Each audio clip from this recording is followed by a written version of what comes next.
মঙ্গলবার নগরের দেওয়ানহাট ২ নম্বর রেলগেট সংলগ্ন মারতমাজি চট্টগ্রাম মহানগর ছাত্রদলের সাবেক যুগ্ম সম্পাদক এবং সাগের আহমেদ ফাউন্ডেশন ও চেয়ারম্যান মোহাম্মদ সাদ্দাম হোসেনের উদ্যোগে ২৩ নং উত্তর পাঠানটুলি ওয়ার্ডের ১৭ ইউনিটের সুবিধাবঞ্চিত ও নিম্ন আয়ের ১,০০০ পরিবারের মাঝে ঈদ উপহার বিতরণ করা হয়।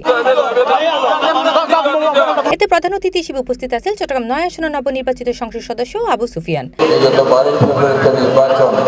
নির্বাচনে আপনারা ভোট কেন্দ্রে গিয়ে দীর্ঘদিন পরে নিজের ভোটাধিকার নাগরিক অধিকার প্রয়োগ করার সুযোগ পেয়েছেন এবং আপনাদের ভোটের মাধ্যমে নির্বাচিত সরকার আজকে দেশ পরিচালনার দায়িত্ব নিয়েছে।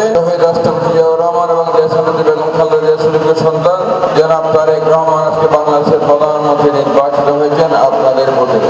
অনুষ্ঠানের মাঝে বিশেষ অতিথি হিসেবে উপস্থিত আছেন চট্টগ্রাম মহানগর বিএনপির যুগ্ম আহ্বায়ক এস.এম. সাইফুল আলম, ইয়াসিন চৌধুরী লিটন। এ সময় আরও উপস্থিত আছেন ডবলমুরিং থানার ভারপ্রাপ্ত কর্মকর্তা মোহাম্মদ জামাল উদ্দিন খান, থানা বিএনপি নেতা আহমেদ কবির লেদু, ওয়ার্ড বিএনপি নেতা আবু তাহের, মোহাম্মদ আজাদ, তাহের বাবুল, আবু সৈয়দ সহ যুবদল, স্বেচ্ছাসেবক দল, শ্রমিক দল ও ছাত্র দলের স্থানীয় পর্যায়ের বিভিন্ন স্তরের নেতৃবৃন্দ।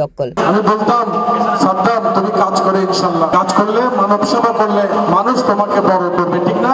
বাংলাদেশ জাতীয়তাবাদী দল গত ১৭ বছর গণতন্ত্রের জন্য সংগ্রাম করতে গিয়েও জনগণের পাশে থেকে জনগণকে সাহায্য সহযোগিতা করে এসেছে। আমাদের নেতৃবৃন্দ গত ১৭ বছর যেভাবে রাজপথে সংগ্রাম করেছে ঠিক তদ্রূপ মানুষের পাশে থেকে মানুষকে সাহায্য সহযোগিতা করার চেষ্টা করেছে। আপনার এলাকার আইন শৃঙ্খলা রক্ষার ক্ষেত্রে যে কিছু তথ্যের প্রয়োজন পড়ে সেগুলো দিয়ে আমাদের সহযোগিতা করবে এবং আপনাদের আমার উপর যে দায়িত্বটুকু অর্পিত হয়েছে আপনাদের নিরাপত্তা বজায় রাখা, সেই নিরাপত্তার সাথে যতটুকু তথ্য প্রয়োজন সেটুকু তথ্য দিয়ে আমাদের সহযোগিতা করবেন বলে আমি আশা করি। সভাপতির বক্তব্য মেজে মোহাম্মদ সাদ্দাম হোসেন হয় রাজনীতি ও সমাজসেবা এক অপরের পরিপূরক। সাগের আহমেদ ফাউন্ডেশন সবসময় সাধারণ মানুষের পাশে থাকবার চেষ্টা করে। আমরা যারা ২৩ নং ওয়ার্ড সহ তথা দেওয়ানহাট এলাকায় বিএনপির রাজনীতির সাথে সম্পৃক্ত হয়েছি, ইয়ং জেনারেশন হতে শুরু করে আমাদের সবার অনুপ্রেরণা হচ্ছে আমাদের এস.এম. সাইফুল আলম ভাই। ওনাকে দেখে আমরা রাজনীতি